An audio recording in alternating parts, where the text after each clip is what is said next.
नाज़रीन, रमज़ान मुबारक के हवाला से सवाल चल रहे हैं और बिल्कुल मुफ्ती इरफान हमीद साहब से पूछेंगे, क्या एहतलाम की वजह से रोज़ा टूट जाता है? जी मोहतरम महमूद भाई, सवाल बहुत अहम है। एहतलाम की वजह से रोज़ा नहीं टूटता।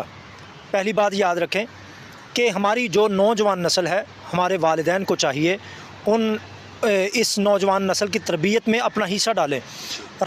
सारी रात तक नौजवान नस्ल जो है वो मोबाइल इस्तेमाल करती है, गलत चीज़ें देखती है।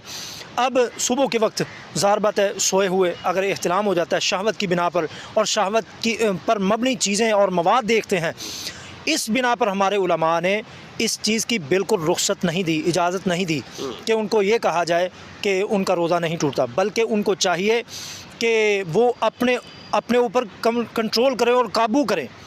और यही रोज़े का तकादा भी है, रोज़े का हक़ भी यही है कि हम हर चीज़ से जो है बचें। वला तक़रबुज़्ज़िना इन्नहु कान फ़ाहिशा, ज़ना के करीब ले जाने वाली जो चीज़ें हैं उनसे भी बचना ज़रूरी है। रोज़े का तकादा भी यही है। लिहाजा एहतलाम की वजह से रोज़ा नहीं टूटता। अगर सोए हुए एहतलाम हो जाता है तो फिर उसको चाहिए कि वो गुस्ल करके नमाज़ पढ़ ले और रोज़ा उसका बरकरार रहेगा। अगर शहवत पर मबनी मवाद उसने रोज़ा रखने के बाद देखा है और बाद में उसको एहतलाम हो जाता है सोने के बाद, तो उसका रोज़ा बरकरार नहीं रहता।